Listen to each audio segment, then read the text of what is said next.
Last topic क्या किया था कल? रिडक्टिव। आपकी भी फर्स्ट क्लास है? Okay, what's your name? Archi. हाँ जी, आर्ची। ओके, आर्ची को भी बता देना, ठीक है, कि लेक्चर्स कहाँ से देखने हैं, ठीक है ना, जो हो चुके हैं लेक्चर्स। अभी लास्ट टॉपिक क्या था हमारा? रिडक्टिव एलिमिनेशन कल स्टार्ट किया था हमने, ठीक है। लास्ट पॉइंट क्या डिस्कस किया था रिडक्टिव एलिमिनेशन का? क्या था इंपॉर्टेंट पॉइंट? कल वाला लेक्चर आपका रिकॉर्डेड नहीं हुआ, मैं वही कल पूरा दिन ट्राई कर रही थी, वो रिकॉर्ड पे लगाया था बट वो रिकॉर्ड हो नहीं पाया किसी इशू की वजह से। तो मैं लेक्चर आपका जो जिसमें रिडक्टिव एलिमिनेशन स्टार्ट हुआ था ना, वो एंडिंग वाली वीडियो थी ना रिडक्टिव एलिमिनेशन, तो वहीं से दूसरी वीडियो अपलोड कर दूंगी, ठीक है। तो आप वहां से कर लेना नोट, कुछ पर कल हमारा कुछ ज्यादा नहीं हुआ है, क्योंकि कल हमने वैसे जो 2 वीडियोस अपलोड की थी उसी की रिवीजन हुई थी, ठीक है, और 2 पॉइंट्स बाद में डिस्कस हुए थे, ठीक है। तो आप अभी हेडिंग डाल दो सभी, रिडक्टिव एलिमिनेशन। रिडक्टिव एलिमिनेशन में जो जिन स्टूडेंट्स ने नहीं लगाया लेक्चर एक बार सुन लो। रिडक्टिव एलिमिनेशन क्या होता है हमारे पास? कोऑर्डिनेशन कंपाउंड सबको पता है, वैसे से हमारे पास कॉम्प्लेक्सेस होते हैं कोऑर्डिनेशन कंपाउंड्स जैसे, जिसमें मेटल होता है और मेटल के साथ लिगेंड्स अटैच्ड होते हैं। तो रिडक्टिव एलिमिनेशन का मतलब ये हो जाएगा, लिगेंड पता है ना सबको क्या होता है? मेटल के साथ जो हमारे पास मोइटीज अटैच्ड होती हैं जो मेटल को इलेक्ट्रॉन डोनेट करते हैं, ठीक है, लिगेंड्स। तो रिडक्टिव एलिमिनेशन में जो हम वर्ड यूज कर रहे हैं एलिमिनेशन, ठीक है, that stands for the removal of ligand, ठीक है। तो उसकी वजह से हम उसे बोलते हैं एलिमिनेशन। लिगेंड्स के रिमूव करने की वजह से क्या होगा? जो मेटल है उसकी रिडक्शन हो जाएगी, ठीक है। That means reduction means decrease in the oxidation state of metal. So basically we are going to remove the ligands which will result in reduction of the metal, decrease in the oxidation state of the metal. So that is called as reductive elimination, ठीक है। इसको हम represent कैसे कर सकते हैं कि हमारे पास मेटल के साथ 2 ligands attached हैं L1 and L2. What we basically need to do is we just need to break this bond, ठीक है। मेटल L1 का जो बॉन्ड है वो ब्रेक करना है, रिमूव करने ना लिगेंड्स हमें, तो L1 और मेटल का बॉन्ड ब्रेक करेंगे, मेटल के साथ जो L2 का बॉन्ड था उसको ब्रेक करेंगे, ठीक है। मेटल के पास यहाँ पे जो लिगेंड्स पहले अटैच थे L1 और L2, मान लो इनका हमारे पास फॉर्मल चार्ज था -1 एंड -1, तो आपको सबको इसकी ऑक्सीडेशन स्टेट निकालनी आती है कि मेटल की ऑक्सीडेशन स्टेट क्या होगी। अगर पूरे कॉम्प्लेक्स के ऊपर चार्ज 0 गिवन है तो हम यहाँ से मेटल की ऑक्सीडेशन स्टेट निकाल सकते हैं ना। क्या हो जाएगी हमारे पास? इसको हम मान लेंगे x प्लस, इस पे चार्जेस कितने हैं? -1 -1 -2 हो गया, x is 0, x will come out to be +2। मतलब इस कॉम्प्लेक्स में मेटल की ऑक्सीडेशन स्टेट हमारे पास +2 गिवन है। अगर हम यहाँ से लिगेंड्स को रिमूव करते हैं वाया रिडक्टिव एलिमिनेशन, रिमूवल के बाद क्या होता है? मेटल के साथ तो L1 का बॉन्ड ब्रेक कर गया, मेटल के साथ L2 का भी बॉन्ड ब्रेक कर गया, पर रिमूव होने के बाद L1 और L2 का आपस में बॉन्ड बन जाता है, ठीक है। तो हमारे पास यहाँ क्या हो जाएगा? L1 is attached with L2। अब मेटल की ऑक्सीडेशन स्टेट कितनी हो जाएगी?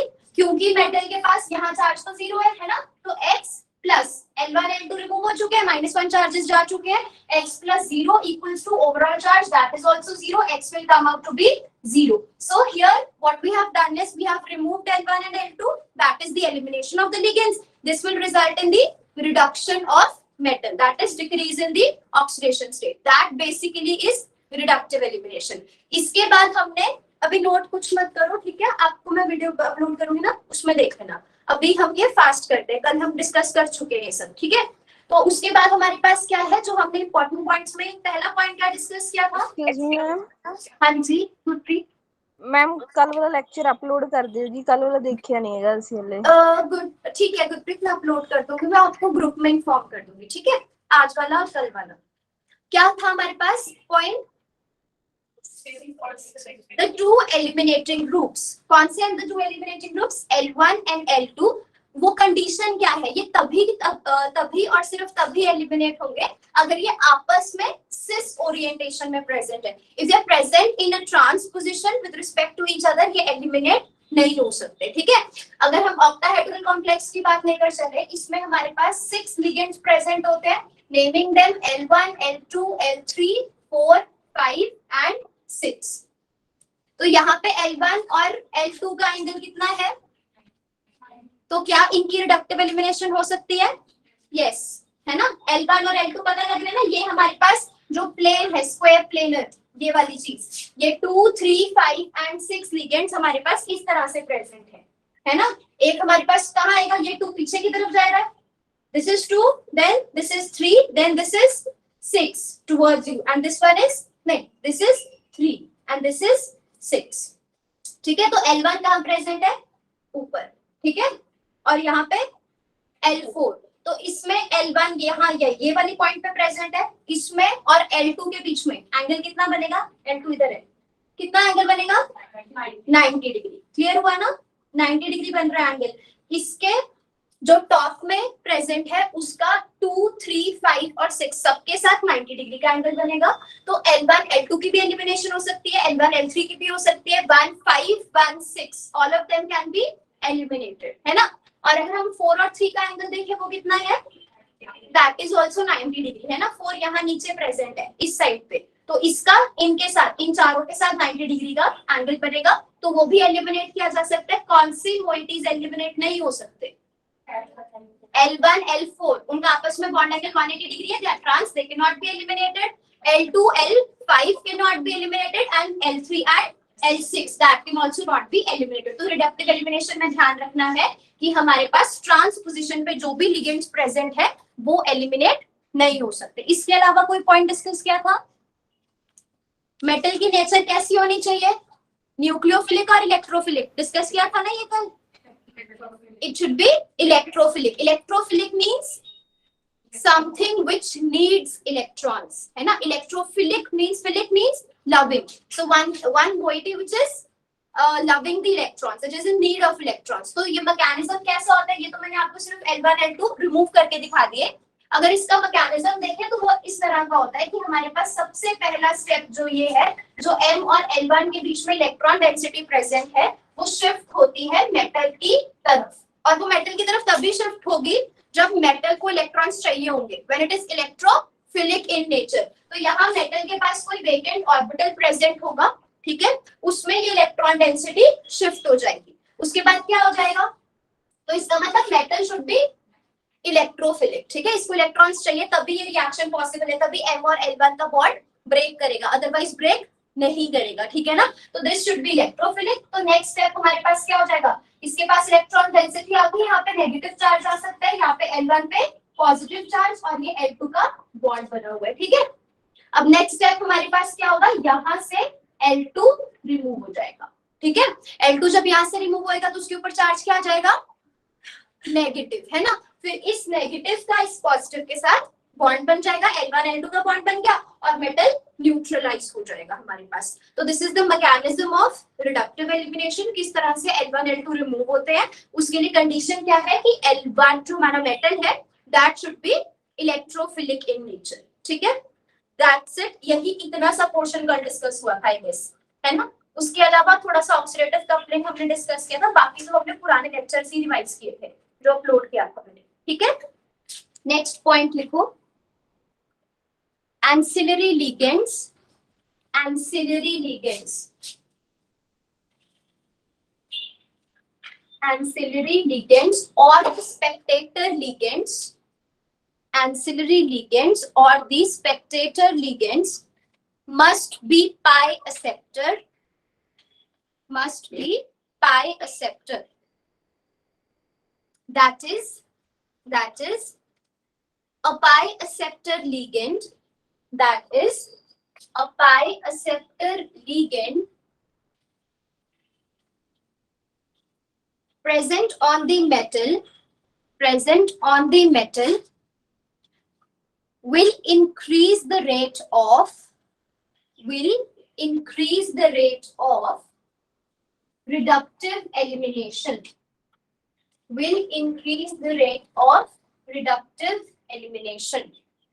ठीक है?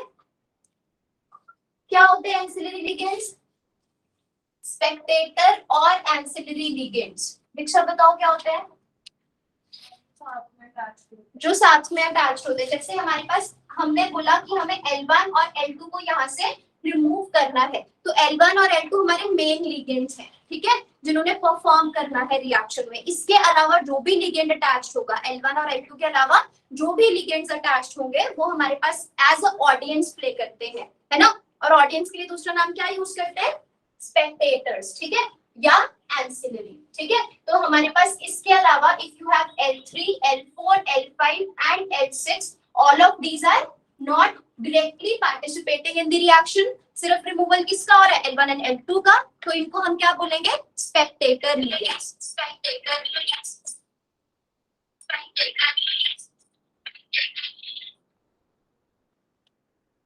ठीक है, इनको स्पेक्टेटर लिगेंड्स के नाम से जानेंगे। अब इनका हमारे पास इनडायरेक्ट रोल कैसा होगा? हमें मेटल कैसा चाहिए?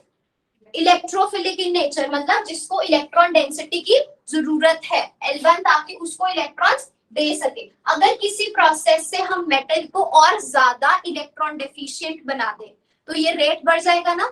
मेटल जितना ज्यादा इलेक्ट्रोफिलिक होगा उतना ज्यादा रेट होगा रिडक्टिव एलिमिनेशन का। तो हम क्या करेंगे, यहाँ पर जो हमारे पास लिगेंड्स अटैच्ड हैं L3, all of these are the spectator ligands. ये दो तरह के हो सकते हैं, they can be electron donating groups. Electron donating groups क्या करेंगे? मेटल पे इलेक्ट्रॉन डेंसिटी को इंक्रीज करेंगे, and electron withdrawing groups they will decrease the electron density on the metal. तो कौन सा फेवर करेगा रिडक्टिव एलिमिनेशन को? Electron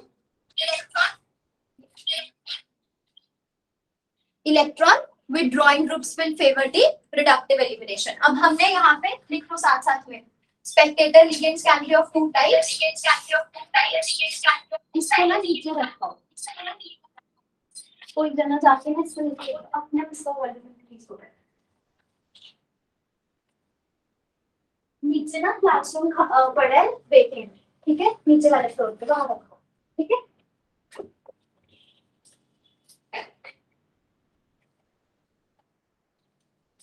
So spectator ligands, they can be of two types, electron donating groups or electron withdrawing groups. Donating group will increase the electron density on the metal. ठीक है? They will increase the electron density on metal, so they will decrease the what? Electrophilicity. They will decrease the electrophilicity of metal. Whereas electron withdrawing groups क्या करेंगे? ये decrease कर देंगे, decrease the electron density on metal, so thereby increasing the electrophilicity, increasing the electrophilicity of metal.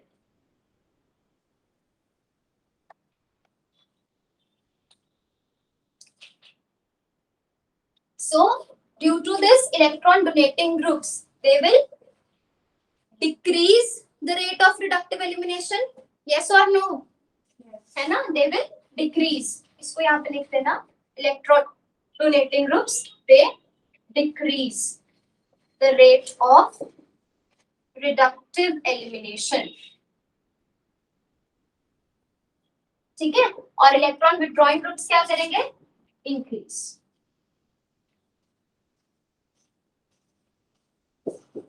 Increase the rate of reductive elimination. पर हमने क्या लिखा है यहाँ पे?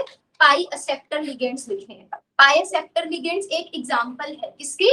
इलेक्ट्रॉन विड्रॉइंग ग्रुप्स की, ठीक है। पाई एक्सेप्टर्स कौन से होते हैं? कौन से होते हैं पाई एक्सेप्टर्स? कार्बोनिल। मतलब पाई एक्सेप्टर की पहचान कैसे करोगे कि कौन सा लिगेंड पाई एक्सेप्टर है? जिसके पास पाई बॉन्ड्स प्रेजेंट हो। कहाँ पाई बॉन्ड प्रेजेंट हो?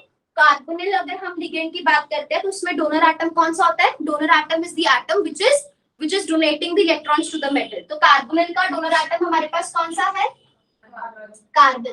तो जिस लिगेंड में डोनर एटम ने मल्टीपल बॉन्ड बना रखा है, ठीक है, ऐसा नहीं कि कोई लिगेंड तो हमारे पास कितना भी बड़ा हो सकता है ना, इसमें कार्बोनिल में तो 2 ही एटम्स है, पर हमारे पास लिगेंड्स ऐसे हो सकते हैं जिसमें एटम्स बहुत सारे हो, ठीक है। तो हमें देखना है डबल बॉन्ड या ट्रिपल बॉन्ड की पोजीशन कहाँ है।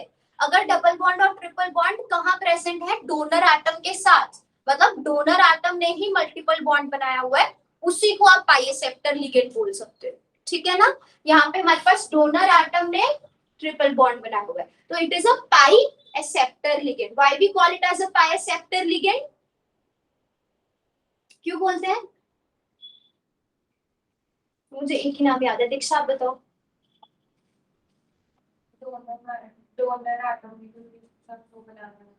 नहीं, आप बताओ। Third bench first seat.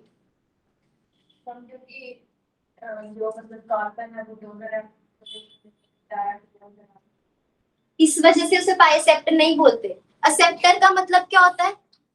जो इलेक्ट्रॉन्स को एक्सेप्ट करे। कहाँ एक्सेप्ट करता है इलेक्ट्रॉन्स कार्बोनिल?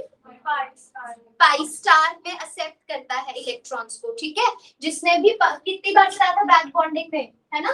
तो यहाँ पे हमारे पास क्या है, ये इसको इलेक्ट्रॉन्स देगा, कहाँ से दे रहा है? नॉन बॉन्डिंग से, तो उसकी वजह से यहाँ सिग्मा बॉन्ड बन रहा है। पर जब मेटल से ये एक्सेप्ट करेगा वापस से, एक्सेप्टर क्यों बोल रहे हैं? क्योंकि एक बार देने के बाद ये वापस से इलेक्ट्रॉन्स को एक्सेप्ट कर लेता है मेटल से। कहाँ एक्सेप्ट करता है? अपनी एंटी बॉन्डिंग मॉलिक्यूलर ऑर्बिटल में, जो कि पाई स्टार है। क्योंकि अपनी पाई स्टार ऑर्बिटल्स में इलेक्ट्रॉन्स को एक्सेप्ट करता है, इस वजह से हम इनको पाई एक्सेप्टर्स बोलते हैं। और ये पाई स्टार में तभी एक्सेप्ट कर सकता है ना जब यहाँ पे डबल बॉन्ड हो, ठीक है ना। जब डबल और ट्रिपल बॉन्ड यहाँ प्रेजेंट है तभी वो पाई स्टार में एक्सेप्ट कर सकते हैं। जिन्होंने क्लास नहीं लगाई वो मेरे से डिटेल में और डिटेल में बाद में समझ लेना, ठीक है। इतना अभी पता लग गया ना। अब पाई एक्सेप्टर होगा तो वो क्या करेगा? इलेक्ट्रॉन्स एक्सेप्ट कर लेगा ना मेटल से। अगर हम यहाँ पे L4 की जगह, यहाँ L4 स्पेक्टेटर लिगेंड्स है, मैं यहाँ पे L4 की यहाँ पे लिख रही हूँ कार्बोनिल है, तो कार्बोनिल क्या करेगा? मेटल के साथ बॉन्ड तो बनाएगा, यहाँ से ये वाला बॉन्ड तो बन गया, पर अब वापस से मेटल से इलेक्ट्रॉन डेंसिटी को विड्रॉ करेगा। कहाँ विड्रॉ करेगा? अपनी पाई स्टार में। तो मेटल के पास यहाँ पे जो भी इलेक्ट्रॉन डेंसिटी प्रेजेंट थी वो क्या करेगा? इसको डोनेट करेगा, इसके पाई स्टार में डोनेट करेगा। तो यहाँ जो मेटल के पास इलेक्ट्रॉन्स थे वो तो उसने कार्बोनिल की तरफ शिफ्ट कर दिए, तो मेटल की इलेक्ट्रॉन डेफिशिएंसी और इंक्रीज कर जाएगी, है ना। मेटल के पास इलेक्ट्रॉन डेफिशिएंसी और बढ़ जाएगी, it will become more electrophilic in nature. और क्योंकि ये मोर इलेक्ट्रोफिलिक हो गया तो हमें यही चाहिए था रिडक्टिव एलिमिनेशन के लिए। तब क्या होगा? फिर L1 को और ज्यादा जरूरत होगी इसको इलेक्ट्रॉन्स देने की, है ना। L1 इसको इलेक्ट्रॉन्स देगा, फिर यहाँ से L2 निकल जाएगा और रिडक्टिव एलिमिनेशन का रेट इंक्रीज हो जाएगा। क्लियर है सबको? ठीक है। लिखो एग्जाम, ये नोट कर लो एक बार, ये नोट कर लिया सबने? डेफिनेशन दोबारा रिपीट कर दो, मेरा कनेक्शन चला गया था उस टाइम। एंसिलरी लिगेंड्स की डेफिनेशन यही बोल रहे हो?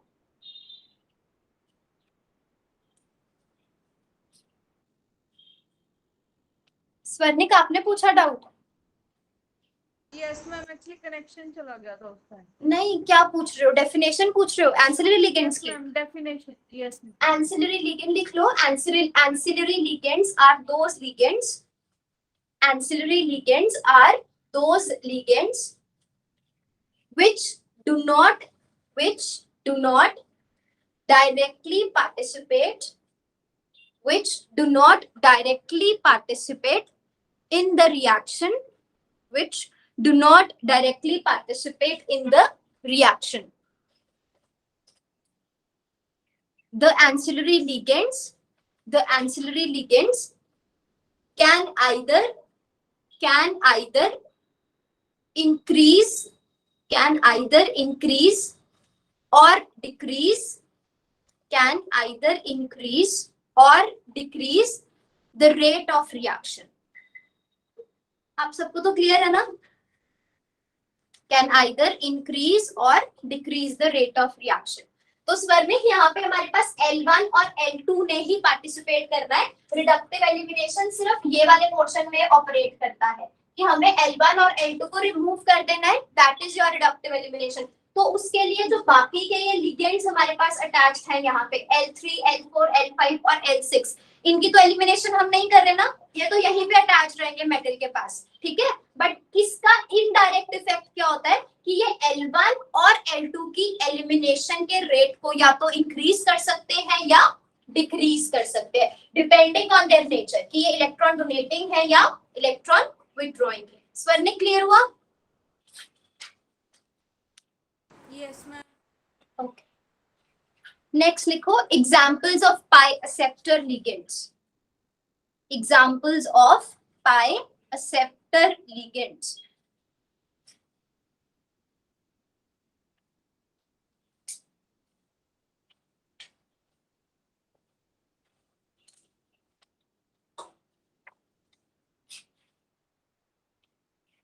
अब आप मुझे बताओगे, ये मैं लिगेंड ड्रॉ कर रही हूँ कि इसमें आपके डोनर एटम्स कौन से होंगे।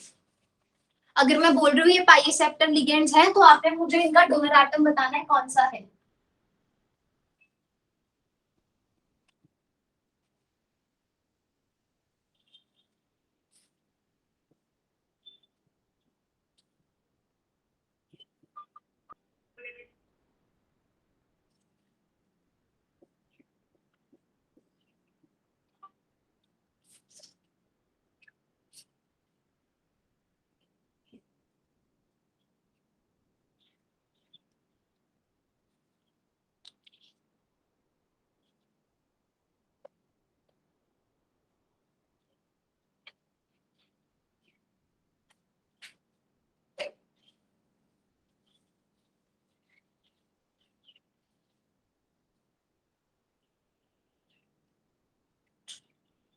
हरसिमरन कौन सा होगा? हाँ, कार्बन। कौन सा कार्बन? हाँ, ये दोनों होंगे या एक होगा? दोनों होंगे, है ना। Very good. यहाँ पे हमारे पास हाइड्रोजन प्रेजेंट है, यहाँ हमारे पास हाइड्रोजन प्रेजेंट है। याद है हमने कार्बोनिल के बाद कौन सा सिस्टम किया था बैक पाई बॉन्डिंग में, जिन्होंने क्लास लगाई थी? ऑलिफिन कॉम्प्लेक्सेस। उसमें भी बैक पाई बॉन्डिंग हो सकती है ना, यस और नो? तो यहाँ पे हमारे पास क्या है, देखो आपको देखना था डबल बॉन्ड कहाँ प्रेजेंट है हमारे पास। एक तो ये वाले पोजीशन पे डबल बॉन्ड प्रेजेंट है, एक ये वाले पोजीशन पे डबल बॉन्ड प्रेजेंट है।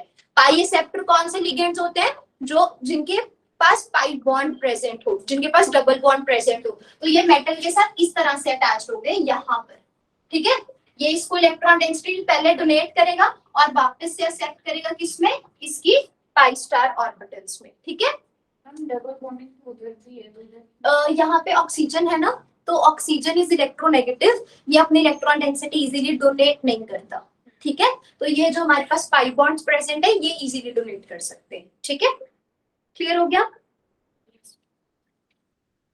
तो हर केस में ये हमारे पास पाई बॉन्ड जो है ये आपके डोनर एटम्स होंगे, ठीक है। और इनकी पाई स्टार में इलेक्ट्रॉन डेंसिटी जो है वो शिफ्ट होगी, जिसकी वजह से मेटल इलेक्ट्रोफिलिक बन जाएगा, ओके। हाँ जी,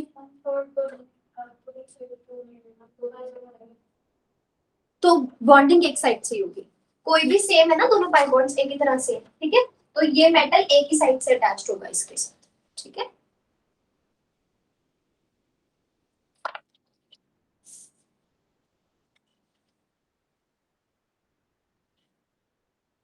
चलो एक क्वेश्चन करो यहाँ पे।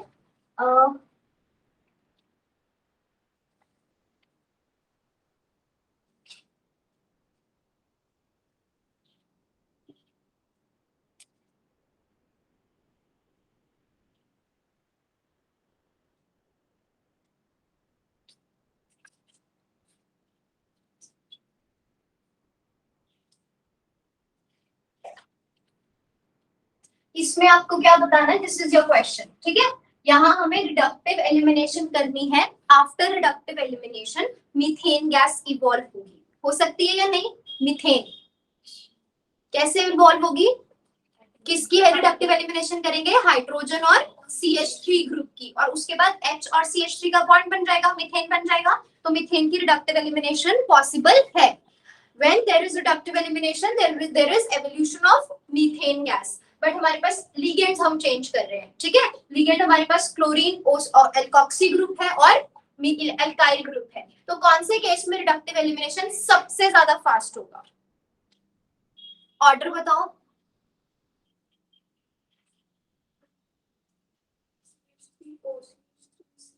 हाँ, CH3 OCH3। आपको चेक करना है कौन से अच्छे लिगेंड, कौन से अच्छे एक्सेप्टर हैं, ठीक है? तो हमारे पास सबसे अच्छा डोनर कौन सा है? CH3 group, then alkoxy group, then halide. आपको याद है हमने फॉस्फीन्स पढ़े थे, फॉस्फीन्स में हमने 4 क्लासेस पढ़ी थी, कौन सी? हाँ, alkyl, then aryl, then alkoxides and then halides. तो मैंने उसमें आपको बताया था कि हमारे पास डोनर एबिलिटी कौन सी डायरेक्शन में इंक्रीज करती है? इस डायरेक्शन में डोनर एबिलिटी इंक्रीज करती है और इस डायरेक्शन में एक्सेप्टर एबिलिटी इंक्रीज करती है। तो ये हमारे पास कौन से है? This is your alkyl, then you have alkoxide and then you have halides, ठीक है? तो जो हमारे पास अल्काइल प्रेजेंट होगा वो अच्छा डोनर है, जो उधर हैलोजन प्रेजेंट है वो अच्छे एक्सेप्टर है। और रिडक्टिव एलिमिनेशन के रेट को कौन इंक्रीज करता है? Acceptors. Acceptors will decrease the electron density on metal. तो अगर एक्सेप्टर अटैच्ड होगा मेटल के साथ, वो रिडक्टिव एलिमिनेशन के रेट को इंक्रीज कर देता है। क्लोरीन सबसे अच्छा एक्सेप्टर है, तो उसमें रेट ऑफ रिडक्टिव एलिमिनेशन सबसे फास्ट हो जाएगा, ठीक है? क्लियर है सबको? तो रेट ऑर्डर का ये क्या आ जाएगा? क्लोरीन के केस में सबसे ज्यादा रेट होगा रिडक्टिव एलिमिनेशन का, मिथाइल के केस में सबसे कम रेट होगा रिडक्टिव एलिमिनेशन, ठीक है?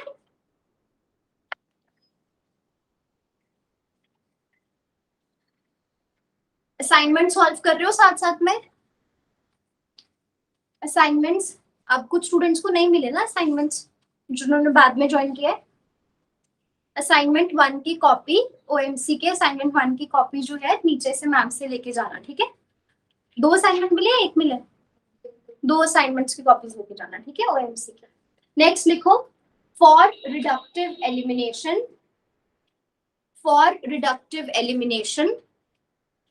ancillary ligands should be कैसे? Electron withdrawing in nature, should be electron withdrawing in nature, whereas the ligands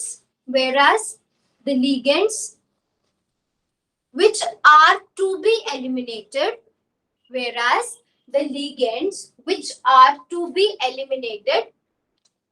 should be electron releasing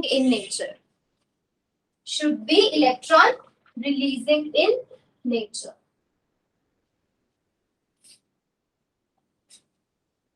ये डिफरेंस पता लगा सबको?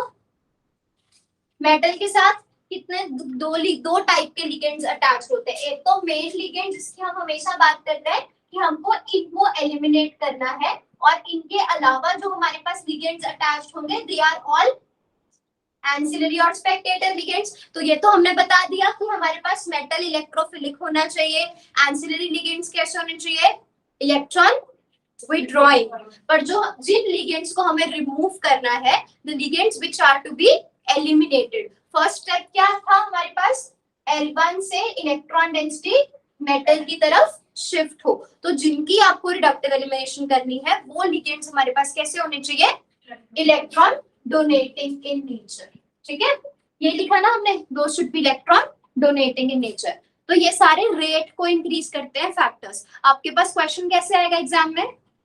2-3 आपको ऑप्शंस दिए होंगे और आपसे पूछा जाएगा कि कौन सी कॉम्प्लेक्स में रेट ऑफ रिडक्टिव एलिमिनेशन सबसे ज्यादा फास्ट होगा। तो आप सारे फैक्टर्स चेक करोगे कि किस में मेटल इलेक्ट्रॉन डेफिशिएंट है, ठीक है? अगर आपके पास 3 मेटल गिवन है, let's suppose you have palladium, ठीक है, and you have again palladium, एक में +2 ऑक्सीडेशन स्टेट में प्रेजेंट है और एक में +4 ऑक्सीडेशन स्टेट में प्रेजेंट है, एक में पैलेडियम जीरो ऑक्सीडेशन स्टेट में प्रेजेंट है। तो रेट ऑफ रिडक्टिव एलिमिनेशन कौन से कॉम्प्लेक्स में सबसे ज्यादा होगा?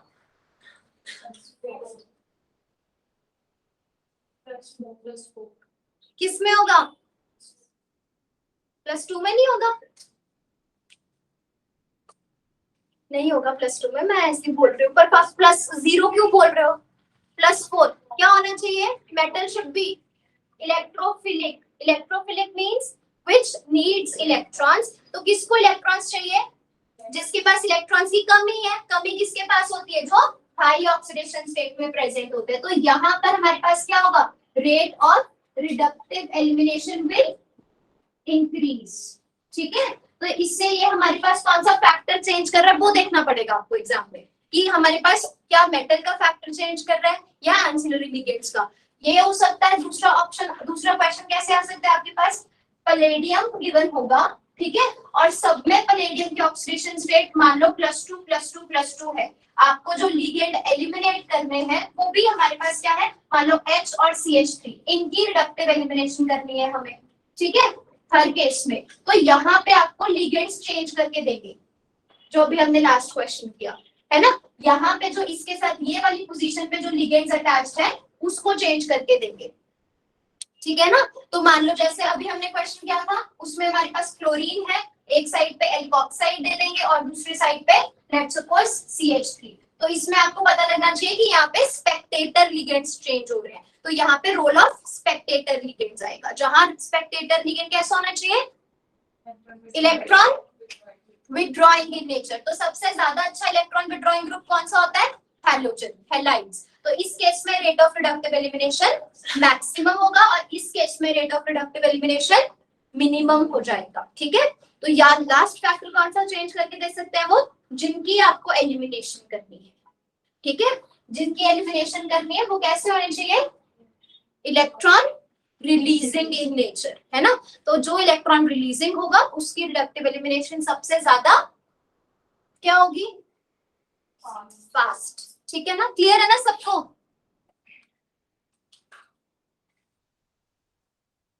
नेक्स्ट पॉइंट लिखो, the two unit lower oxidation state, the 2-unit lower oxidation state of metal, the 2-unit lower oxidation state of the metal should be energetically accessible, should be energetically accessible। इसका मतलब क्या होता है हमारे पास? जैसे अभी मैंने पैलेडियम की बात की, तो पैलेडियम हमारे पास ना 3 ही ऑक्सीडेशन स्टेट शो करता है, 0 +2 एंड +4, ठीक है। तो अब देखो, अगर हम मतलब पैलेडियम की 3 ही ऑक्सीडेशन स्टेट नोन है, 0 +2 और +4। अगर मेरे पास कोई ऐसा कॉम्प्लेक्स प्रेजेंट है जिसमें पैलेडियम की ऑक्सीडेशन स्टेट +4 है, ठीक है, मान लो यहाँ पे हमारे पास मान लो न्यूट्रल लिगेंड्स अटैच्ड है, उसके अलावा हमारे पास 2 हाइड्रोजन्स हैं और 2 क्लोरीन है। सबसे पहले तो मुझे ये बताओ, इस कॉम्प्लेक्स को देख के आपको समझ आ रहा है कि इसमें रिडक्टिव एलिमिनेशन किन की हो सकती है? किसकी हो सकती है? हाइड्रोजन्स। न्यूट्रल वाले तो कभी एलिमिनेट नहीं करने, ठीक है, PPS3 न्यूट्रल लिगेंड होता है, इसको तो कभी एलिमिनेट नहीं करना। एलिमिनेशन आयनिक लिगेंड्स की करनी है जिनके ऊपर फॉर्मल चार्ज -1 आता है। तो -1 किस पे प्रेजेंट है? क्लोरीन पे, हाइड्रोजन पे और इस वाले हाइड्रोजन पे। 2 क्लोरीन आपस में ट्रांस पोजीशन पे, उसकी रिडक्टिव एलिमिनेशन हो नहीं सकती। ये 2 हाइड्रोजन हमारे पास सिस पोजीशन पे है, इनकी रिडक्टिव एलिमिनेशन हो सकती है और रिडक्टिव एलिमिनेशन होगी तो there will be evolution of hydrogen gas. तो आप पहले चेक करो कि पैलेडियम, ठीक है, यहाँ पे एलिमिनेटिंग ग्रुप्स अटैच्ड हैं, इनकी रिडक्टिव एलिमिनेशन हो सकती है, पर इस चीज का भी ध्यान रखना है कि रिडक्टिव एलिमिनेशन होने के बाद जो मेटल की ऑक्सीडेशन स्टेट आएगी वो स्टेबल है भी या नहीं, ठीक है। तो यहाँ पैलेडियम किसमें प्रेजेंट है? +4 ऑक्सीडेशन स्टेट में प्रेजेंट है। इसके बाद यहाँ से अगर हम हाइड्रोजन की रिडक्टिव एलिमिनेशन करते हैं तो पैलेडियम के साथ क्या क्या अटैच होगा? फॉस्फीन्स, ठीक है, और ये जो 2 क्लोरीन है ये ट्रांस में सिस में आ जाएगी। पहले ट्रांस में थे ना, बाद में ऑब्वियसली इनको सिस में आना पड़ेगा, तब भी स्क्वायर प्लेनर अरेंजमेंट बनेगा। ठीक है, ये तो कोई ज्योमेट्री नहीं बनी है ऐसे इस तरह से, तो उसको ट्रांस से सिस में आना पड़ेगा। पैलेडियम की ऑक्सीडेशन स्टेट कितनी हो जाएगी? +2। तो क्या पैलेडियम +2 ऑक्सीडेशन स्टेट शो करता है? You have to check that.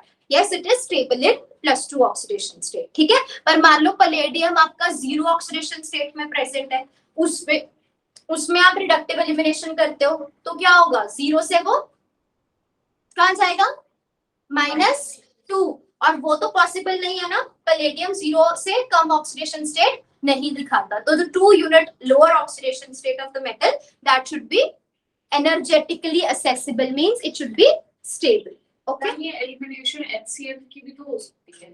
हाँ, HCl की भी हो सकती है, राइट, करेक्ट। तो वो मतलब मैंने ध्यान नहीं दिया, यहाँ पे ये दोनों आपस में सिस में है, ये भी हो सकती है। HCl के एलिमिनेशन के बाद हमारे पास क्या हो जाएगा? पैलेडियम, उसमें भी +2 ऑक्सीडेशन स्टेट में जाएगा, जिसमें मतलब ये दोनों पॉसिबिलिटीज हों। दोनों, अगर हमारे पास दोनों पॉसिबिलिटीज है तो अब वो बॉन्ड ब्रेक करोगे जो वीक बॉन्ड है। ठीक है, तो ज्यादा पॉसिबिलिटी यहाँ से HCl के एलिमिनेट होने की है। पर एग्जाम में आपको क्वेश्चन देखने, कभी कभी वो क्या करते हैं, HCl के एलिमिनेशन नहीं दिखाते, वो वहां पे यही बोलते there is evolution of hydrogen gas. ठीक है, तो उस अगर तो मेंशन्ड है तो फिर ठीक है, अदरवाइज जो वीक बॉन्ड्स होंगे हमें उनको ब्रेक करना है। पर इस केस में आपको दूसरी नहीं, इस केस में आपको ये चीज भी देखनी है कि हमारे पास जो ये ग्रुप्स हैं जिनकी हमें एलिमिनेशन करवानी है, उनकी नेचर कैसी होनी चाहिए। क्या बताया था अभी? Electron donating in nature. पर क्लोरीन कैसा है? इलेक्ट्रॉन विड्रॉइंग, तो क्लोरीन की रिडक्टिव एलिमिनेशन नहीं हो सकती, तो यहाँ हाइड्रोजन की ही होगी। ठीक है ना, वैसे तो वीक बॉन्ड्स ब्रेक होते हैं, पर यहाँ पे रिडक्टिव एलिमिनेशन की कंडीशन है कि उसमें जिनकी आप रिडक्टिव एलिमिनेशन करवा रहे हो उनकी नेचर इलेक्ट्रॉन रिलीजिंग होनी चाहिए, पर क्लोरीन तो इलेक्ट्रॉन विड्रॉइंग है, तो वो इजीली रिडक्टिव एलिमिनेशन नहीं शो करेगी। क्लियर है सबको? नेक्स्ट पॉइंट क्या हुआ बताओ, पक्का? हाँ जी, नहीं, क्योंकि वो तो ब्रेक होने के बाद HCl में आयनिक बॉन्डिंग आएगी ना, पर वो ब्रेक तो हो ही नहीं रहा क्योंकि chlorine is electron withdrawing in nature. तो मतलब अगर वो ब्रेक होता है तो HCl बनेगा, फिर H और Cl के अंदर आयनिक बॉन्ड बनेगा, है ना? अभी तो नहीं इसमें कोई आयनिक बॉन्डिंग प्रेजेंट था, समझ गए? हो सकती है, पर हाइड्रोजन अगर निकल सकता है तो उसको प्रायोरिटी देंगे। उसका रीजन ये है, रिडक्टिव एलिमिनेशन के लिए जो इनको आपने रिमूव करना है वो इलेक्ट्रॉन रिलीजिंग वाले होने चाहिए, तो क्लोरीन तो विड्रॉइंग वाला है। क्लियर हो गया ना? चलो नेक्स्ट लिखो, reductive elimination is intramolecular in nature. Reductive elimination is intramolecular in nature. Intramolecular का मतलब क्या है? विद इन अ मॉलिक्यूल, है ना, कि दो अलग अलग मॉलिक्यूल्स के बीच में रिडक्टिव एलिमिनेशन नहीं हो सकता। ठीक है, अब ये क्वेश्चन करो एक। पहले तो मुझे ये लिगेंड बताना कौन सा है। CP हाँ, CP स्टार साइक्लो पेंटाडाइन पेंटामिथाइल सब्स्टिट्यूटेड। ठीक है,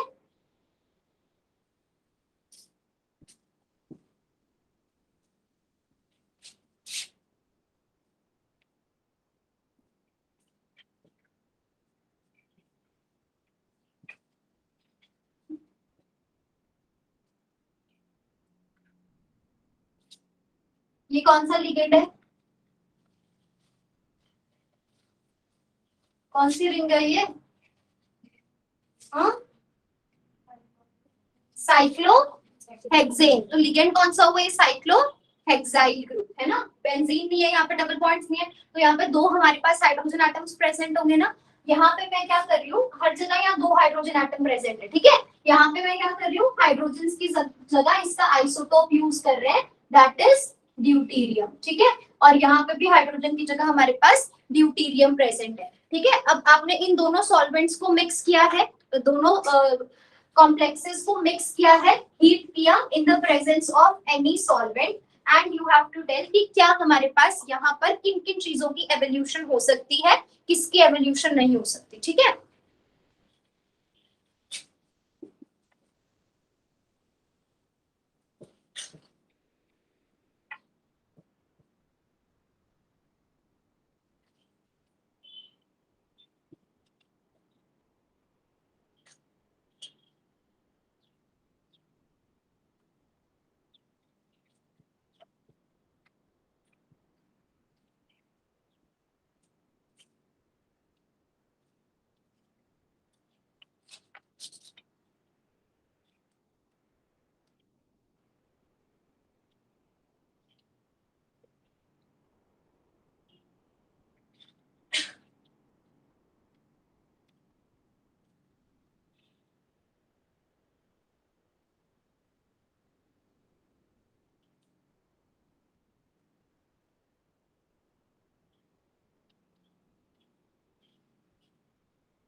मैम C6H12 एंड C6D12। उसके अलावा कोई और एलिमिनेट हो सकते हैं? No ma'am. बिल्कुल पॉसिबिलिटी नहीं है इनकी, है ना। हमने क्या बोला, reductive elimination is intramolecular in nature, तो हमें पता है यहाँ से C6H11 रिलीज होगा, यहाँ से हाइड्रोजन रिलीज होगा, इनकी रिडक्टिव एलिमिनेशन होगी तो C6H12 बन जाएगा, यहाँ से रिडक्टिव एलिमिनेशन होगी तो हमारे पास C6D12 बन जाएगा। बाकी ये सब कब बन सकते हैं, अगर यहाँ से C6H11 एलिमिनेट हो और यहाँ से ड्यूटीरियम एलिमिनेट हो, but reductive elimination is not intermolecular नहीं है, इट इज इंट्रामोलिकुलर। तो हमारे पास सिर्फ यही दो कंपाउंड्स बन सकते हैं, इनकी फॉर्मेशन पॉसिबल नहीं है, ठीक है।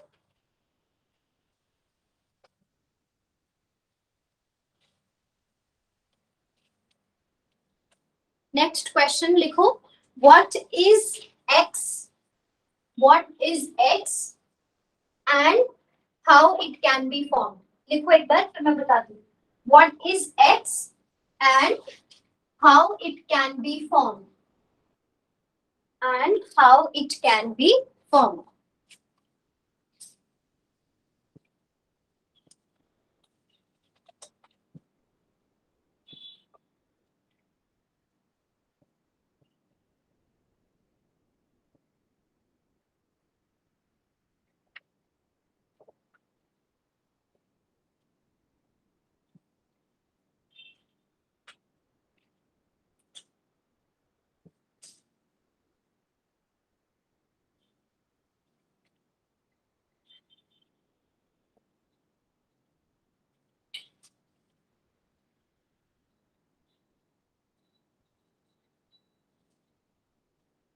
ये रिएक्शन है, ठीक है, और इसमें हाँ ठीक है, ये इसमें आपको x बताना है कि x क्या होगा, और आपने बताना है वो कैसे, क्या मैकेनिज्म है, किस कैसे बन सकता है x हमारे पास, ठीक है, वो चीज आपको बतानी है। एक second, and hint x is a gas, वो भी लिखो, x is a gas.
Test बन सकता है? क्या होगा फर्स्ट स्टेप?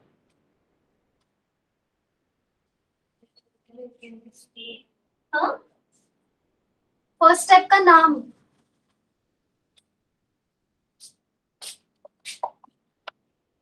एवोल्यूशन किसका हो रहा है? मीथेन गैस का, वो तो पता लग गया। तो फर्स्ट स्टेप क्या था? मीथेन के लिए हाइड्रोजन है यहाँ पे, क्या मिसिंग है यहाँ पे? मीथेन के लिए हाइड्रोजन तो है ना, प्लैटिनम के साथ CH3 है यहाँ पे, क्या मिसिंग है? हाइड्रोजन। कहाँ से आएगा? रिंग से आएगा, है ना, क्योंकि वहां पे रिंग की जो कार्बन थी उसका बाद में प्लैटिनम के साथ बॉन्ड बन रहा है। तो क्या नाम होगा रिएक्शन का? फर्स्ट स्टेप क्या होगा? क्या होगा? कौन सी रिएक्शंस की अभी तक? कौन सी रिएक्शंस की हमने क्लास में अभी तक? ऑक्सीडेटिव एडिशन, ऑक्सीडेटिव कपलिंग और रिडक्टिव एलिमिनेशन, है ना, ये सब की है। तो कौन सी होगी रिएक्शन?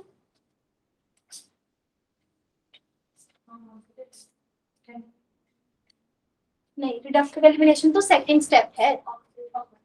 ऑक्सीडेटिव एडिशन होगी, यस और नो? ये ऑक्सीडेटिव एडिशन नहीं हुआ, हमारे पास कार्बन का हाइड्रोजन के साथ बॉन्ड बना हुआ है, ठीक है। अब जब हमारे पास देखो, जो ऑक्सीडेटिव एडिशन होता है that is opposite of reductive elimination, ठीक है। हमारे पास ऑलरेडी क्या होगा, इसको L1 L2 कर दो, L1 और L2 का पहले से ही बॉन्ड प्रेजेंट है। ऑक्सीडेटिव एडिशन में क्या होगा, आपने इसका कर देना बॉन्ड ब्रेक, ठीक है, और फिर क्या करना है, L1 को भी प्लैटिनम के साथ अटैच करना है और L2 को भी प्लैटिनम के साथ अटैच करना है। रिडक्टिव एलिमिनेशन में क्या था, L1 और L2 का बॉन्ड ब्रेक करते थे, यहाँ से प्लैटिनम से उसको अलग करते थे, L1 और L2 का बॉन्ड बना देते थे। Oxidative addition is opposite of reductive elimination. इसको आप ऐड करोगे, प्लैटिनम के साथ बॉन्ड बनाओगे। एडिशन क्यों बोला? Because there is addition of ligands. Oxidative क्यों बोला? क्योंकि इससे मेटल की ऑक्सीडेशन स्टेट इंक्रीज हो जाएगी, उसकी ऑक्सीडेशन हो जाएगी। यहाँ अगर ये 0 में प्रेजेंट है, L1 L2 के साथ अटैच होने के बाद ये +2 में हो जाएगा।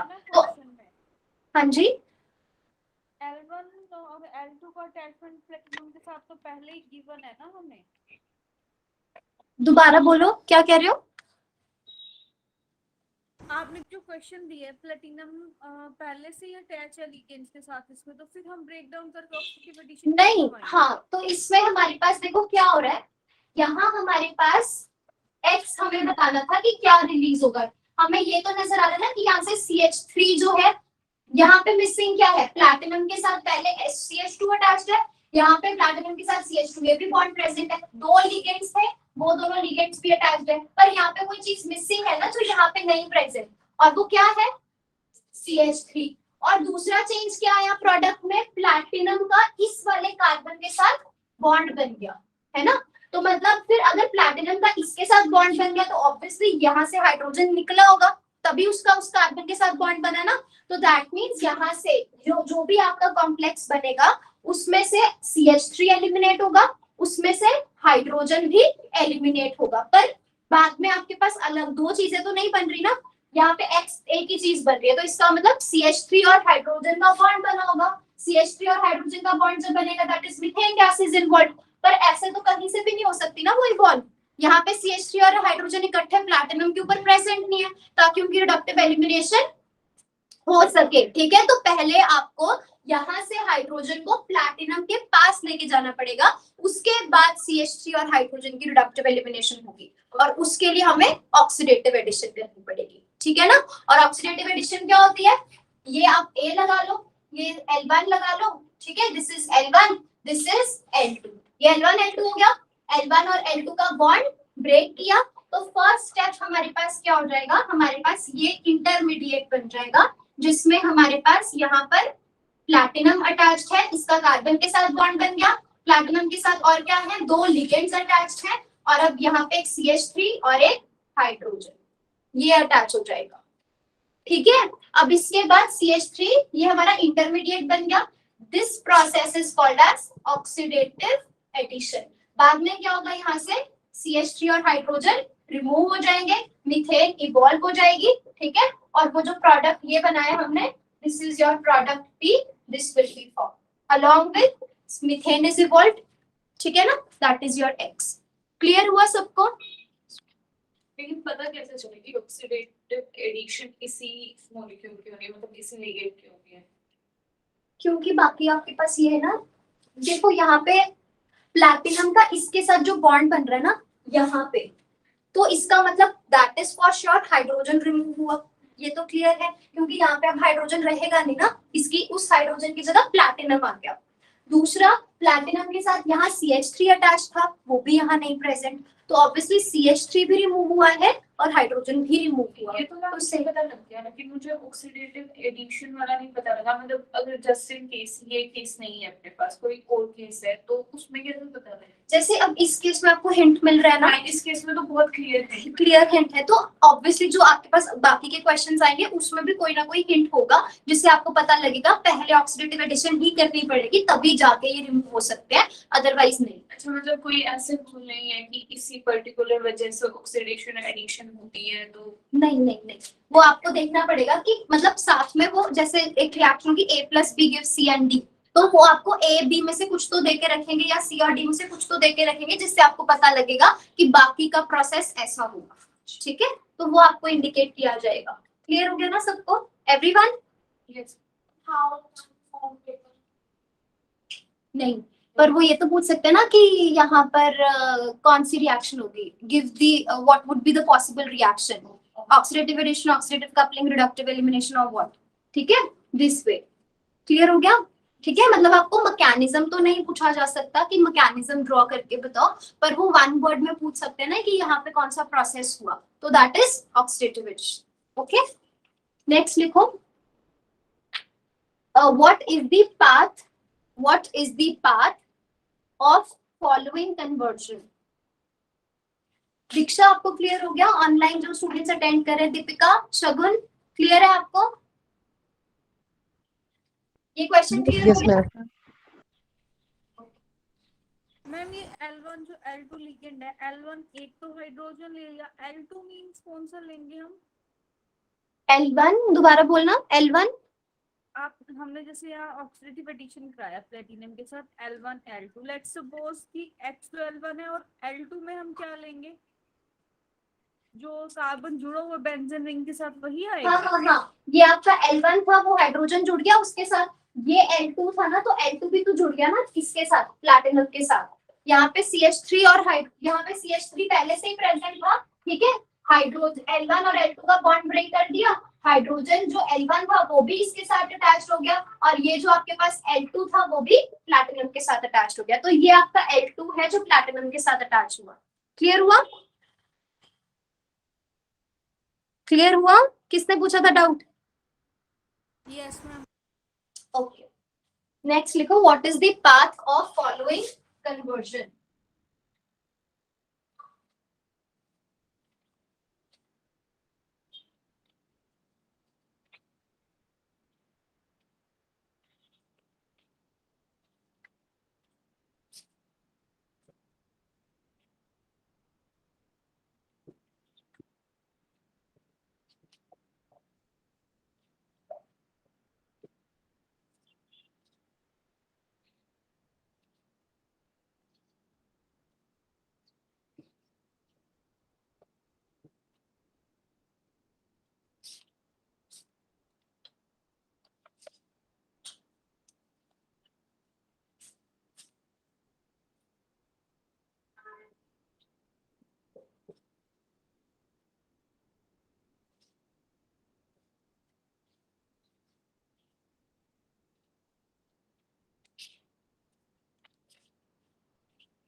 ऑक्सीडेटिव एडिशन किस किसने पढ़ा था कल?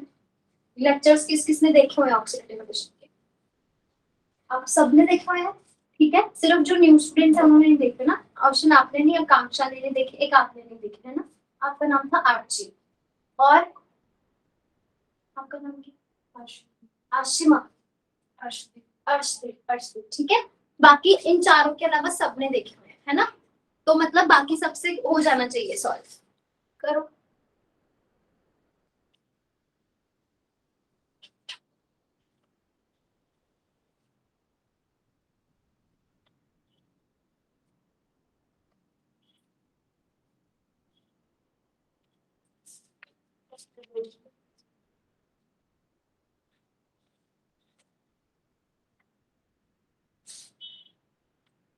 हम्म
फर्स्ट स्टेप क्या होगा?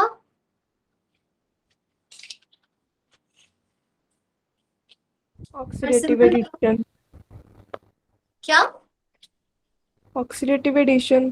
First step substitution.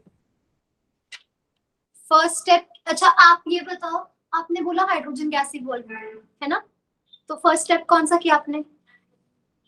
हाँ, हाइड्रोजन रिमूव हो जाएगा, वो कौन सा स्टेप हुआ? आपने हाइड्रोजन को रिमूव किया ना। फर्स्ट स्टेप में हाइड्रोजन क्यों रिमूव किए आपने? हाँ, रिडक्टिव एलिमिनेशन होगा फर्स्ट स्टेप। क्यों रिमूव किए हाइड्रोजन्स? कुछ तो सोच के रिमूव किया होगा। क्योंकि वो अटैच कर दें फिर हम आपका नेम क्या है? हाँ, प्रतीक। प्रतीत। तो क्या सोच के रिमूव किया प्रतीक? कौन सा वर्ड?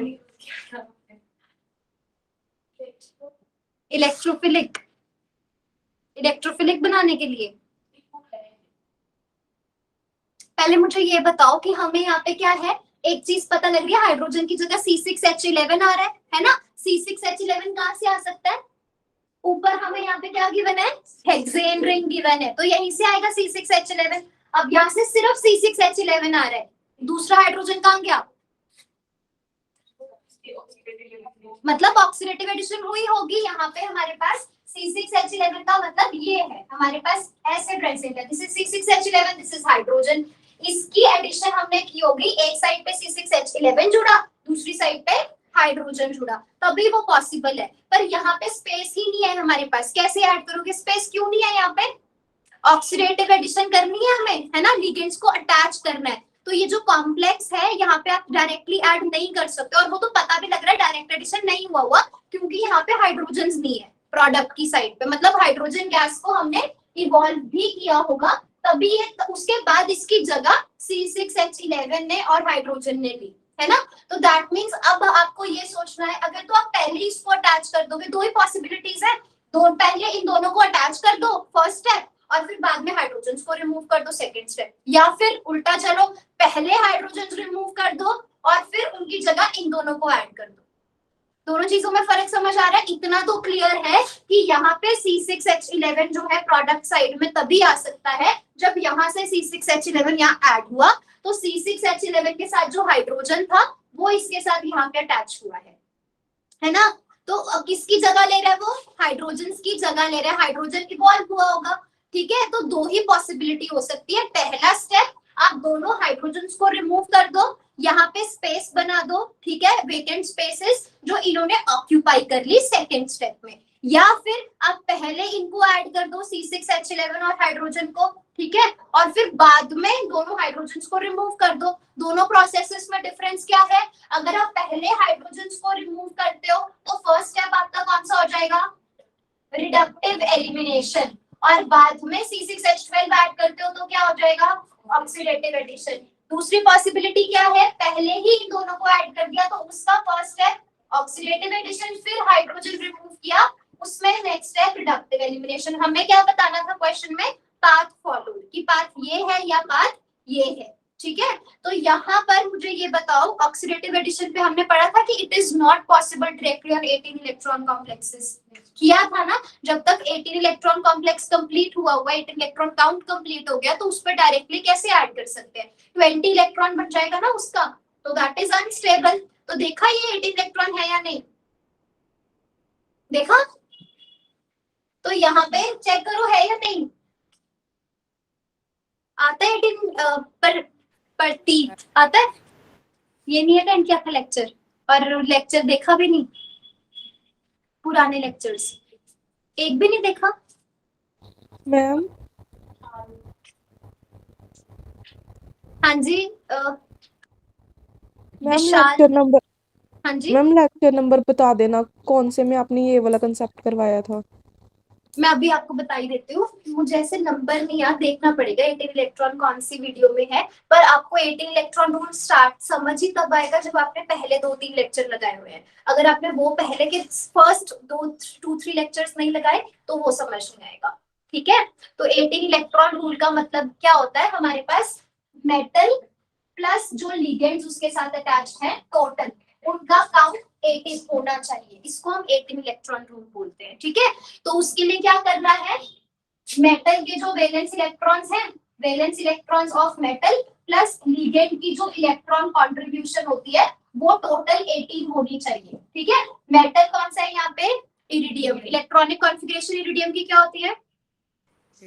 कौन सी फैमिली को बिलोंग करता है? कोबाल्ट। 3d7 4s2, तो वैलेंस कितने हो गए? 7 + 2 9, तो मेटल से 9 आ जाएंगे, ठीक है। बाकी आपको लिगेंड की इलेक्ट्रॉन कंट्रीब्यूशन पता होनी चाहिए। ये क्या है आपके पास? साइक्लोपेंटाडाइईन रिंग, ठीक है। 5 कार्बन है ना, तो ये 5 के 5 डोनर एटम्स की तरह बिहेव कर रहे हैं। इलेक्ट्रॉन कंट्रीब्यूशन सीपी रिंग से कितनी हो जाएगी? 5 इलेक्ट्रॉन्स। उसके बाद यहाँ पे फॉस्फरस, फॉस्फीन, जैसे अमोनिया होता है ना NH3, वैसे PH3 भी होता है, और उसके हाइड्रोजन्स को रिप्लेस कर दो मिथाइल के साथ तो बन गया PME3। जैसे नाइट्रोजन पे लोन पेयर प्रेजेंट होता है ना, वैसे इस पे भी लोन पेयर होगा। इलेक्ट्रॉन कंट्रीब्यूशन कितनी आ जाएगी? 2, तो यहाँ से इलेक्ट्रॉन कंट्रीब्यूशन 2 हो गई, प्लस ये हाइड्रोजन क्या कर सकते हैं? एक इलेक्ट्रॉन होता है हाइड्रोजन के पास, है ना, 1s1, तो ये एक इलेक्ट्रॉन देंगे, 2 हाइड्रोजन है तो 2 हो गए, टोटल कितना हो गया? 18। जब 18 इलेक्ट्रॉन कॉम्प्लेक्स क्या है? That is very stable, okay. And अगर कोई कॉम्प्लेक्स 18 इलेक्ट्रॉन रूल फॉलो करता है, उसके पास 18 इलेक्ट्रॉन्स है, तो उस पे आप और लिगेंड डायरेक्टली अटैच नहीं कर सकते हो। पहले आपको उसको 18 से 16 बनाना पड़ेगा, तब जाके आप उसके ऊपर इलेक्ट्रॉन ऐड कर सकते हो, ठीक है ना। तो हमारे पास यहाँ पे फर्स्ट स्टेप क्या होगा? इसको रिमूव करो, इसको रिमूव कर देंगे तो इलेक्ट्रॉन काउंट कितना हो जाएगा? 16 हो जाएगा ना। फिर उसके ऊपर हम ऑक्सीडेटिव एडिशन कर सकते हैं, ठीक है ना। क्लियर हो गया? तो path followed, step 1 reductive elimination, step 2 oxidative addition.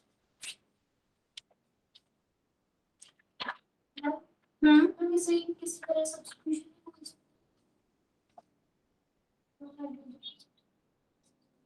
किया तो है, पर ओवरऑल सब्स्टिट्यूशन बोल सकते हो, पर it follows first step will be oxidative reductive elimination then oxidative addition, ठीक है ना। और ओवरऑल भी सब्स्टिट्यूशन नहीं बोल सकते, सब्स्टिट्यूशन के खुद के 2 स्टेप होते हैं जिसमें लिगेंड का रिमूव होगा, उसकी जगह दूसरा नया लिगेंड आएगा। बट इसमें ये नहीं हो रहा ना कि हाइड्रोजन रिमूव हुआ और उसकी जगह हमारे पास लिगेंड कौन सा आया? That is something else, chlorine आ गया। This is also 1 electron donor, this is also 1 electron donor, तो वो होती है सब्स्टिट्यूशन। पर यहाँ पे हमारे पास क्या हो रहा है? ये पूरा ऑक्सीडेटिव एडिशन हो गया, ठीक है ना। मतलब इसमें ये नहीं था ना कि ये मॉलिक्यूल एज इट इज इसके पास आके जुड़ गया, पहले इस मॉलिक्यूल में चेंजेस हुए, इसकी बॉन्ड की क्लीवेजेस हुई, फिर जाके ये इनकी जगह पे आया, ठीक समझ रहे हो? ठीक है, यहाँ पे अगर हमको क्लोरीन डायरेक्टली ऐड करना है तो वो तो क्लोरीन इसकी जगह सब्स्टिट्यूट कर देगा, तो वो डायरेक्ट सब्स्टिट्यूशन होगी। पर यहाँ पे हमारे पास क्या है, पहले जो जिसको आपको ऐड करना है, जिसकी जगह से आपको सब्स्टिट्यूट करना है, उसमें चेंजेस करने पड़ रहे हैं। ठीक है ना? नेक्स्ट लिखो topic migratory insertion. Migratory insertion,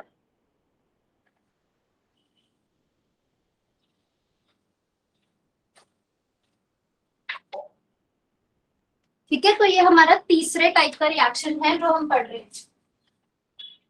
oxidative addition क्या था? नहीं, फोर्थ हो गया ऑक्सीडेटिव एडिशन, ऑक्सीडेटिव कपलिंग भी की थी, फिर रिडक्टिव एलिमिनेशन। ठीक है,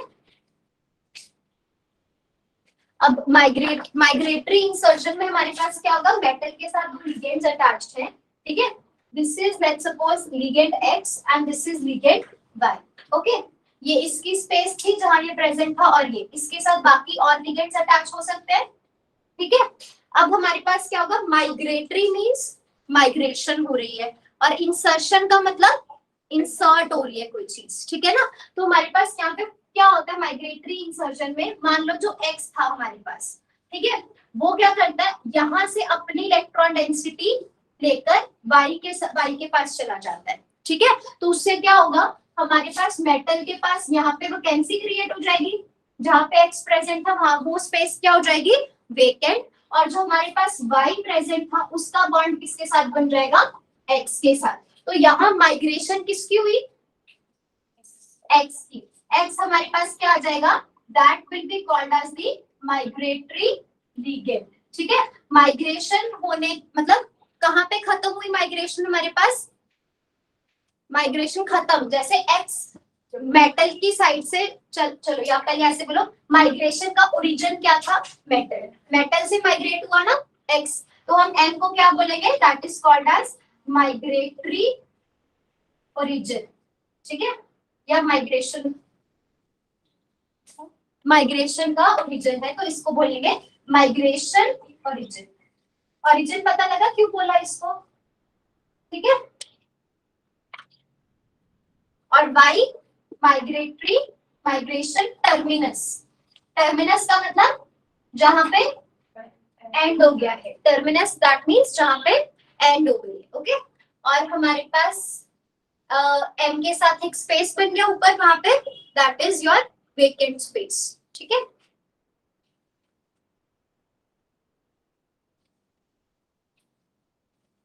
नेक्स्ट स्टेप में देखो हमारे पास क्या होगा, अब ये जो स्पेस यहाँ पे बची, ठीक है, उसको कोई नया लिगेंड ऑक्यूपाई कर लेगा। एल यहाँ पे अटैच नहीं है मेटल के साथ, कहीं पे भी एल प्रेजेंट नहीं है मेटल के साथ, बाकी इसको ए और बी कर लो जो दूसरे लिगेंड्स अटैच्ड है। तो एल हमारे पास क्या हो गया, this is the external ligand which is going to occupy the vacant space created by X. ठीक है, नेक्स्ट स्टेप में हमारे पास वाई और ये एक्स और यहाँ पे एल आ जाए। ठीक है,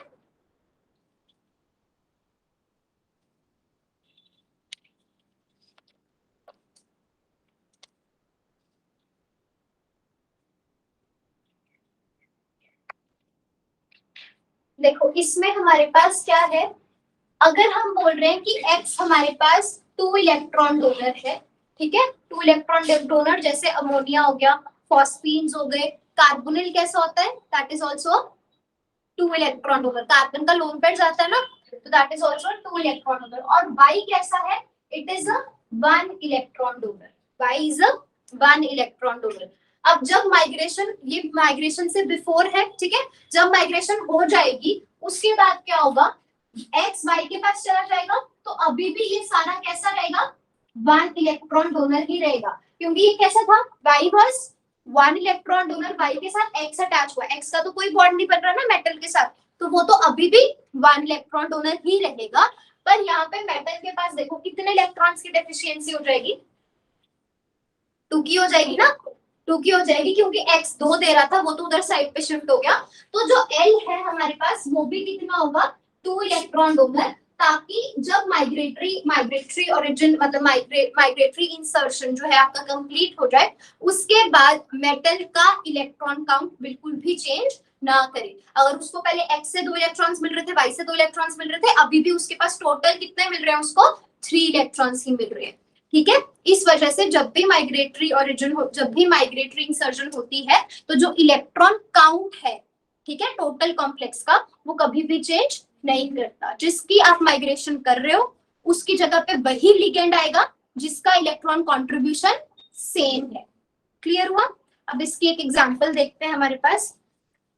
ये नोट कर लिया सबने?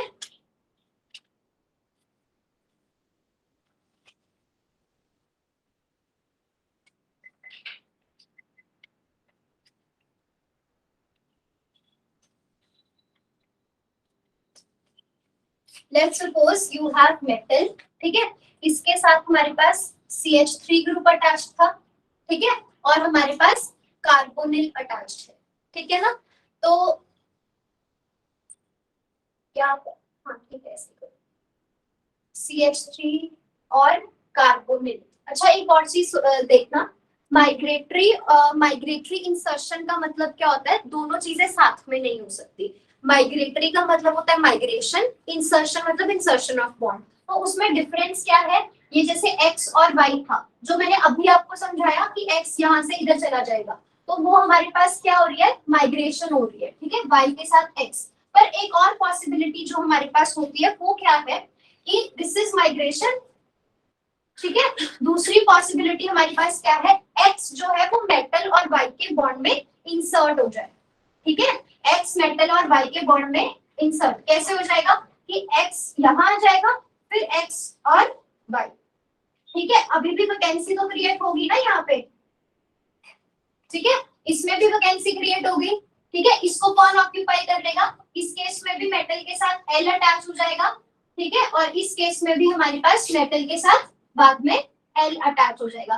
किसी भी सिचुएशन में हमारे पास जो है इलेक्ट्रॉन काउंट मेटल का चेंज नहीं करेगा। यहाँ पे तो आपको क्लियर है ना, जैसे मैंने आपको बताया x कितना था यहाँ पे, लेट्स सपोज ये वाले मैकेनिज्म में this was 2 electron donor, this is 1 electron donor. जब ये इधर आएगा तो दिस विल बिकम 2 इलेक्ट्रॉन, नहीं, इसके बाद ये आपका 1, ठीक है, लिगेंड जो आया that is your 2 electron, this is 1 electron, total will remain 3। इस केस यहाँ वाला केस क्लियर है?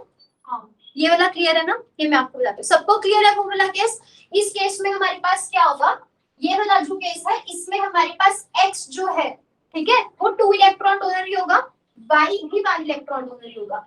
जब x अपनी पोजीशन यहाँ शिफ्ट कर जाएगा, this will change it's electron contribution. वो कैसे चेंज होगी वो एग्जांपल से ही समझ आएगा आपको, ठीक है ना। तो हमारे पास क्या होगा, 2 इलेक्ट्रॉन था ना, ये क्या हो जाएगा, यहाँ पोजीशन चेंज करने के बाद this will become 1 electron donor, ठीक है। तो जो नया लिगेंड L आ रहा है वो तो 2 इलेक्ट्रॉन डोनर ही था, यहाँ से 2 इलेक्ट्रॉन, यहाँ पे 1 इलेक्ट्रॉन हो जाएंगे, तो टोटल अभी भी हमारे पास 3 इलेक्ट्रॉन डोनर रहेगा। तो डिफरेंस हमारे पास ये है कि यहाँ पर मेटल और y का बॉन्ड ब्रेक नहीं होता, x जो है वो सिंपली माइग्रेट करता है, उसको हम माइग्रेशन बोलते हैं। और ये वाला जो आपके पास केस है, इसमें क्या हो रहा है, जो हमारे पास x है उसकी इंसर्शन हो रही है मेटल और y के बॉन्ड में, m और y के बॉन्ड में, तो इसको आप इंसर्शन बोलते हो, ठीक है। और इसमें भी इलेक्ट्रॉन काउंट चेंज नहीं करेगा, उसमें भी चेंज नहीं करेगा। अब हमने रिएक्शन को मतलब हो तो या तो माइग्रेशन होगी या इंसर्शन होगी, ठीक है ना। अब हो एक ही चीज सकती है, बट किसी कॉम्प्लेक्स में माइग्रेशन होती है, किसी कॉम्प्लेक्स में इंसर्शन होती है, इसलिए उसको हम माइग्रेटरी इंसर्शन बोलते हैं, ठीक है। और क्या होगा एक्चुअल में, माइग्रेशन होगा या इंसर्शन होगा, पहले ये क्लियर नहीं था कि either it is migration or it is insertion, तो हम ऐसे चलते थे, बट बाद में धीरे धीरे इसका मैकेनिज्म क्लियर हुआ, तो पता लगा कि it is not insertion, it is migration, ठीक है। वो हम उसका भी करेंगे प्रूफ कैसे हुआ, पर अभी इतना समझ आ गया सबको। अब देखो इस केस में हमारे पास क्या है, you have carbonyl ligand and you have CH3 ligand, और साथ में आपको क्या दिया हुआ है, PR3, ठीक है। तो अब इसमें हमारे पास क्या होने वाली है, फर्स्ट स्टेप हमारे पास क्या होगा, कार्बोनिल की हम इंसर्शन करवाएंगे, किसमें, मेटल और CH3 बॉन्ड में। कार्बोनिल हो गया हमारे पास x, CH3 हो गया y, ठीक है। ये जो x है ये इसमें इंसर्ट हो जाएगा मेटल और y के बॉन्ड में, तो उससे क्या होगा, यहाँ पे वैकेंसी क्रिएट होगी, ठीक है, C ओ कार्बोनिल इंसर्ट किसमें हो गया, मेटल और CH3 के बॉन्ड पे, ठीक है। अब असाइल लिगेंड्स किए थे हमने और इनकी इलेक्ट्रॉन कंट्रीब्यूशन भी पढ़ी थी। कैसे है देखो, कार्बोनिल की अगर मैं बात करूं तो कार्बोनिल ऐसा लिगेंड होता है, इसके पास यहाँ लोन पेयर होता है, ठीक है। ये लोन पेयर डोनेट करता है मेटल को, तो इट इज अ 2 इलेक्ट्रॉन होता है, ठीक है। यही होता है, यहाँ पे कार्बन पे नेगेटिव चार्ज होता है, पर इस केस में असाइल ग्रुप बन गया, COCH3 ग्रुप बन गया। और ये कैसा सिस्टम है, अल्काइल जैसा सिस्टम है ना। इसमें हमारे पास कार्बन सिर्फ ये वाला 1 इलेक्ट्रॉन दे सकता है, इसके बाकी के जो 3 इलेक्ट्रॉन्स थे वो यूज हो चुके हैं। तो ये हमारे पास कितना बन गया, 1 इलेक्ट्रॉन डोनर, ठीक है। और फिर इसकी जगह पे हमारे पास क्या आ जाएगा, Pr3 which is a 2 electron donor, और ओवरऑल इलेक्ट्रॉन कंट्रीब्यूशन सेम रहेगा। क्लियर हुआ, क्लियर हो गया। दीक्षा डाउट है कोई, जैसे अभी तो इंसर्शन हुई है, माइग्रेशन भी हो सकती है। तो जब आप माइग्रेशन करोगे तो उस केस में हमारे पास क्या होगा, ये जो CO है ये CH3 इसके साथ जाके कार्बन के साथ जाके अटैच हो जाएगा, ठीक है। तो तब भी देखो हमारे पास, हमें ये CH3 चाहे यहाँ चला जाए तो तब यहाँ पे भी असाइल बन जाएगा ना, टोटल तो 1 बन गया हमारे पास। अब हमें और कितने चाहिए, 2, तो तब यहाँ पे Pr3 आ जाएगा, ठीक है। क्लियर हो गया। तो हमें या तो माइग्रेशन करनी है या इंसर्शन करनी है। मैम बट जो इंसर्शन रिएक्शन है उसमें भी तो माइग्रेशन तो हुई है। माइग्रेशन तो हुई है, मतलब माइग्रेट ये कर रहा है, पर वो इंसर्ट कर रहा है उसके बीच में, मेटल और CH3 के बीच में ना, यहाँ पे इंसर्ट कर गया ये, इसलिए हम इसको इंसर्शन बोलते हैं। और जो दूसरा मैकेनिज्म है उसको माइग्रेशन बोलते हैं। ओके कहाँ पे, हाँ क्योंकि देखो माइग्रेशन करनी है आपको, लिगेंड तो यही बनाना है ना, COCH3। तो जब आप माइग्रेशन करोगे आप CO को इधर नहीं लेके आ सकते हो, क्योंकि फिर तो कोई लिगेंड ही नहीं बना ना। CH3 मतलब मेटल के साथ CH3 बॉन्ड पहले ही बन चुके हैं इसके, फिर आप इसके साथ CO को अटैच नहीं कर सकते। तो हमें CO के पास CH3 को लेके जाना पड़ता है, मेटल के साथ यहाँ पे C ट्रिपल बॉन्ड O है, ठीक है। ये CO बन जाएगा, इसके साथ CH3 लगेगा ऊपर जाके, ठीक है। तो माइग्रेशन जो है वो अब CO के साथ, CO बाद में नहीं आ सकता, CO ने हमेशा मेटल और CH3 के बीच में ही होना है। क्लियर हुआ। मैम इलेक्ट्रॉन डोनर का एक बार दोबारा बताना कांसेप्ट, मतलब CO इलेक्ट्रॉन से 1 इलेक्ट्रॉन डोनर का, ये देखो हमारे पास CH3 कैसा है, this is 1 electron donor. Carbonyl कैसा है हमारे पास, 2 इलेक्ट्रॉन डोनर। जब कार्बोनिल इधर शिफ्ट कर जाएगा तो ये आपको अभी के लिए याद रखो कि COC अभी कंप्लीट लिगेंड बन गया ना, अभी CO कार्बोनिल तो नहीं रहा, ये कंप्लीट लिगेंड कौन सा बन गया, असाइल ग्रुप। और असाइल ग्रुप क्या होते हैं, असाइल ग्रुप इज COR, मतलब C डबल बॉन्ड O के साथ R ग्रुप अटैच्ड, ठीक है। They are always 1 electron donors, ठीक है। तो ये टोटल हमारे पास 1 इलेक्ट्रॉन कंट्रीब्यूशन हो गया, यहाँ पे स्पेस बचा 2 इलेक्ट्रॉन्स के लिए, ठीक है। क्लियर हुआ स्वर्णिक, यस मैम। ठीक है। टाइम कितना हो गया, 9, ठीक है। आज हम इतना करेंगे, बाकी फिर हम कल कंटिन्यू करते हैं। डाउट्स देखो है कोई, मैम हाँ जी। एक कल वाली रिएक्शन में था डाउट। कौन सी रिएक्शन में, मैम बताती हूँ, एक मिनट।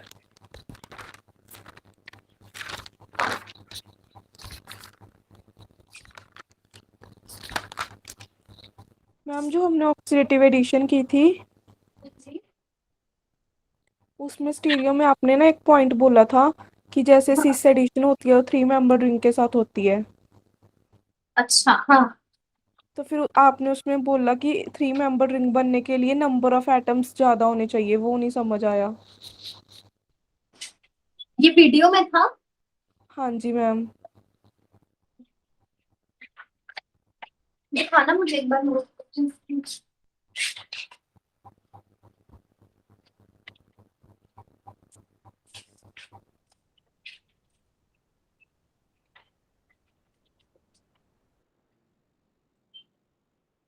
अच्छा ये नॉन पोलर की बात करते हैं,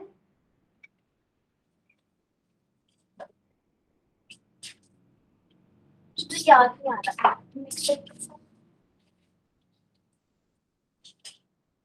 क्या था वीडियो में, कौन सा पॉइंट पूछ रहे हैं ये?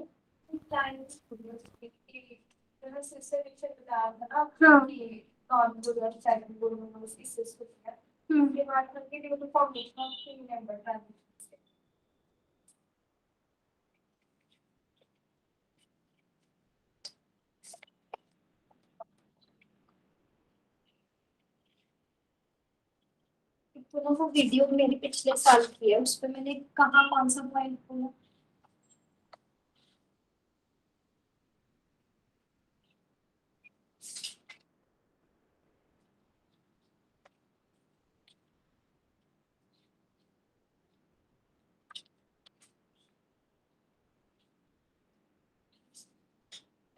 विशाली, मैं ना आपको वीडियो में एक बार चेक कर लूं कि कौन से पॉइंट की बात कर रहे हो आप, ठीक है? फिर उसके बाद मैं आपको कल एक्सप्लेन कर देती हूँ, ठीक है? Okay ma'am. ओके। और कोई हाँ डाउट जी। है नो मैम। वीडियोस में? अगर और कोई डाउट है तो वो भी आप मुझे बता दो, फिर मैं वो वीडियो में देख लूंगी कहाँ पे था पॉइंट। That's it. आपको है कोई डाउट ऑफलाइन में किसी को वीडियोस में? नहीं विशाली, अगर और कोई भी डाउट होगा और बाकी स्टूडेंट्स भी जो ऑनलाइन अटेंड कर रहे हैं, वीडियो जो 2 पुराने वाली वीडियोस अपलोडेड है ना, उसमें कोई भी डाउट होगा तो मुझे व्हाट्सएप कर देना एक बार, ठीक है? Okay ma'am. हाँ जी, थोड़ा ही रहता है।